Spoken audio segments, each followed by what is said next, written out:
Bonjour à tous, c'est Patricia, bienvenue pour une nouvelle vidéo avec parlez-vous-français.com. Alors je suis contente de vous retrouver. C'est vrai que la semaine dernière j'ai pas fait de vidéo parce que j'étais un peu malade et j'avais un peu mal à la gorge, donc c'était un petit peu difficile pour moi de parler. Voilà, mais aujourd'hui ça va mieux et j'ai décidé de vous faire une vidéo sur les accents. Alors les accents, c'est toujours un peu difficile pour les personnes qui apprennent le français parce qu'il y a des personnes, c'est tout à fait normal, qui n'entendent pas les sons. Alors on a différents accents en français, mais là aujourd'hui je vais en traiter deux principaux et puis un troisième. Voilà, donc on va faire l'accent aigu, donc c'est le son et. Donc c'est vrai que si vous n'entendez pas la différence entre le et le est, je vais vous donner des moyens de savoir quel accent on va mettre sur les mots. Voilà. Ça ne marchera pas tout le temps, hein, ça ne marchera pas à tous les coups parce que vous savez qu'il y a toujours des exceptions en français, mais je pense que quand même ça pourra vous aider. Alors, donc on va commencer avec l'accent aigu. L'accent aigu, vous avez vu, je l'ai mis ici, donc c'est l'accent comme ça et le son c'est et, voilà. Alors, l'accent aigu, on va le mettre si la syllabe suivante ne contient pas de E muet. Alors, je vais vous expliquer un peu mieux. Donc, ça veut dire que ici, vous avez un mot, un collégien. Et ici, la syllabe suivante, c'est gien. J'entends gien, donc ce n'est pas muet, d'accord, j'entends le son yen. Donc puisque j'entends un son après le et, ce sera l'accent aigu. Voilà. Donc collégien, j'entends yen. Donc ici je vais mettre un accent aigu. Espérance. Après le et, j'entends en. Donc je vais mettre l'accent aigu juste avant. Ici, l'austérité, j'entends juste après ce « et » là, j'entends le « i », ri, donc je vais mettre l'accent aigu. Voilà, donc ça c'est une première explication. Donc la syllabe qui suit le « et » doit être sonore, on doit l'entendre, ça ne doit pas être muet. Alors, évidemment, il y a une exception. L'exception, c'est sauf si le E est la première lettre du mot. Donc, si vous entendez en tout début de mot, et ce sera certainement un accent aigu aussi, même s'il y a un E muet après. Par exemple, ici, vous voyez élevé, élevé. J'ai le premier « et » que j'entends, c'est un accent aigu parce que c'est la première lettre du mot. Et ici, j'ai une syllabe muette. Mais là, c'est la première lettre. Donc, je vais mettre un accent aigu. J'espère que vous me suivez parce que c'est peut-être un petit peu difficile. Voilà, donc écrevisse, c'est la même chose. Donc, puisque là, écrevisse, j'entends et, c'est ma première lettre du mot, donc je vais mettre un accent aigu, même si ici, j'ai un E muet. Donc là, élan, c'est aussi ma première lettre, la première lettre du mot, donc je vais mettre un E accent aigu. Je vais mettre un accent aigu aussi lorsque le E va être la dernière lettre du mot. La dernière lettre du mot. Donc, je répète, on va mettre l'accent aigu lorsque le et sera la première lettre du mot et lorsque le et sera la dernière lettre du mot.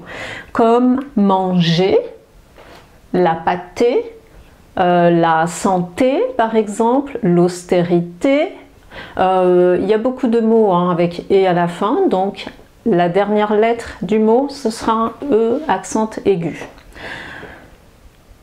Je vais mettre un accent aigu aussi sur les préfixes. Les préfixes, ce sont les premières parties de mots, d'accord? Des, mais, pré. Par exemple, démolir, préférer, par exemple, préparer. Donc ça, ce sont des préfixes, ce sont des parties de mots qui sont placées avant le mot.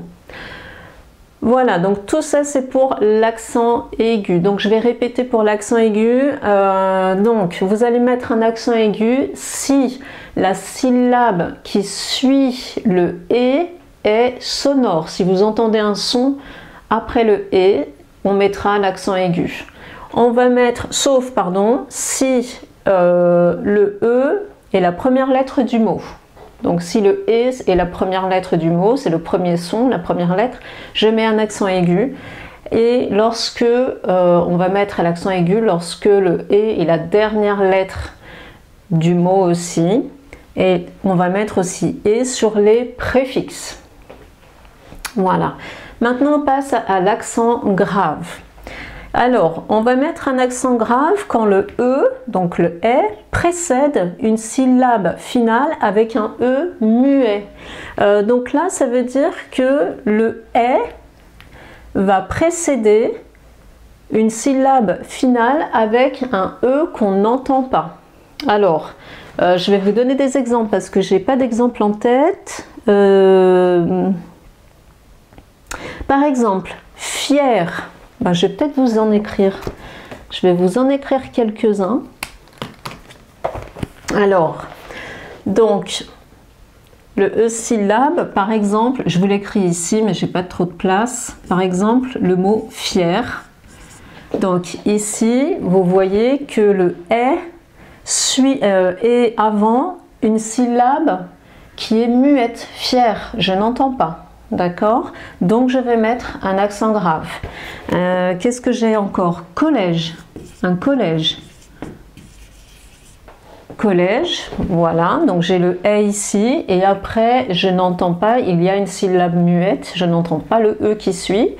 Donc je vais mettre un accent grave. Je pourrais vous donner beaucoup d'exemples. Hein. Par exemple, un chèque. Pareil, c'est la même chose, donc c'est « est », « chèque ». Et ici, j'ai après le « est », j'ai un « e » muet, donc je n'entends pas ce « e ».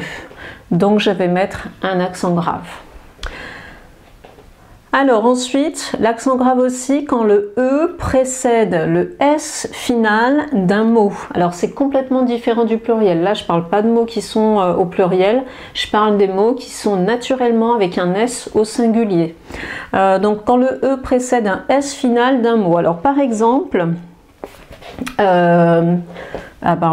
je vous l'écris, un procès.